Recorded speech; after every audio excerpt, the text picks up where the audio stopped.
Hi family, எப்படி இருக்கீங்க? நல்லா இருக்கீங்களா? நான் ராஜல்ச்சி பேசுகிறேன். இந்த வீடியோவில் நம்ம ஒரு விஷயம் டிஸ்கஸ் பண்ண போகிறோம். நம்ம டிஎன்பிஎஸ்சிக்கு ரெக்வஸ்ட் பண்ண போகிறோம். ஓகேங்களா? ஸோ இது நல்லா இருந்துச்சுன்னா நீங்களே சொல்லுங்கள். இந்த டிஎன்பிஎஸ்சி குரூப் 4 வந்து ஜென்ரல் இங்கிலீஷ் வந்து ரிமூவ் பண்ணிட்டாங்க. உங்களுக்கு எல்லாருக்கும் தெரியும். அதுக்கு ரீசன் வந்து தமிழ் வந்து கட்டாயமாக இருக்கணும் அப்படின்னு சொல்லியிருந்தாங்க. ஆனால் குரூப் 2 வந்து பார்த்தீங்கன்னா ஜென்ரல் தமிழ், ஜென்ரல் இங்கிலீஷ் ரெண்டுமே இருக்குது. ரைட்டுங்களா?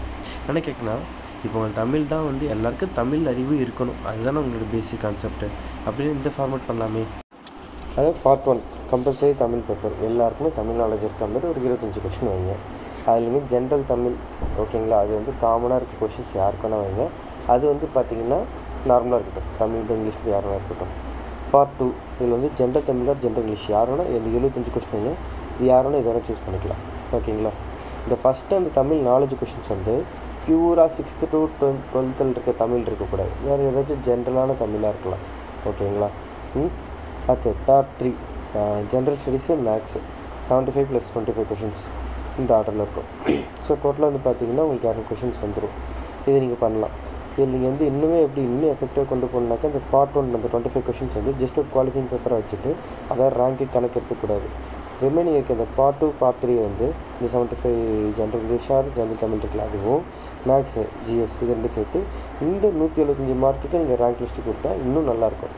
இல்லையா, நீங்கள் 200 கொஸ்டின் ஆல்ரெடி பேட்டர்ன் அப்படியே general Tamil or general English 100 கொஸ்டினும், ஜென்ரல் ஸ்டடீஸ் அண்ட் மேக்ஸ் ஒரு 100 கொஸ்டினும் அதை வச்சுட்டு நீங்கள் இது இல்லாமல் மேலே, ஓகேங்களா, பார்ட் ஏன்னு ஒன்று வச்சுக்கிட்டு கம்பல்சரி தமிழ் நாலேஜ் சொல்லிட்டு 25 கொஸ்டின் தனியாக வச்சிட்டிங்கன்னா 225 கொஸ்டின் கூட வைங்க. ஆனால் ரேங்க்கு எடுத்துக்கு இந்த 200 கொஸ்டின் மட்டும் எடுத்துக்கோங்க. அப்போ தமிழ் மீடியம் ஸ்டூடெண்ட்ஸ் அஃபண்ட் ஆக மாட்டாங்க, இங்கிலீஷ் மீடியம் ஸ்டூடெண்ட்ஸ் அஃபண்ட் ஆக மாட்டாங்க. என்ன கேட்குறேன்னா, நீங்கள் இருக்கிறது இந்தியாவில் தான் இருக்கும். இந்த இந்தியாவில் தமிழ்நாடு ஒரு பார்ட்டு. தமிழ்நாடு நம்ம பேசுவோம், தமிழ் என்றைக்குமே எல்லோரும் மதிக்கிறாங்க. ஆனால் நீங்கள் சொல்லுங்கள், எல்லா ஸ்கூலும் இங்கிலீஷ் மீடியம் இருக்குல்ல முக்கால்வாசி இன்றைக்கி. ஏன் அப்போ அந்த ஸ்டூடெண்ட்ஸ் எல்லோரும் மதிக்க பண்ணணுமா? தமிழ்ன்ற ஒரே ஒரு வார்த்தைக்காக எல்லோரும் தமிழ் எல்லாருக்குமே பிடிக்கும். தமிழ் அவ்வளோ அன்பு செய்கிறோம். அதுக்காக தமிழால் நம்ம அஃபண்ட் ஆகிடக்கூடாதுல்ல. அவன் ஏன்னா இப்போ தமிழ் மீடியம் ஃபுல்லாக படித்தா அவன் ஈஸியாக மார்க் எடுத்துக்கலாம். இப்போ இங்கிலீஷ் மீடியம் படித்தா ஃபெயில் ஆகிடுவான். அவன் திரும்ப அந்த ட்ராக்கில் வரது ரொம்ப கஷ்டப்படுறான். ஓகேங்களா? ஸோ அந்த பொண்ணும் அந்த பையனும். ஸோ இது வந்து நான் எதுக்காக சொல்கிறேன்னா, கொஞ்சம் ப்ராக்டிக்கலாக யூஸுங்க. ஓகேங்களா? அப்படி இல்லையா, நீங்கள் இப்படி தான் பண்ண போனால் தமிழ்நாடு ஃபுல்லாக தமிழ் மீடியத்தை மட்டும் தான் படிக்கணும், வேறு எந்த மீடியம் படிக்கணும்னா சொல்லிட்டுருப்பாங்க.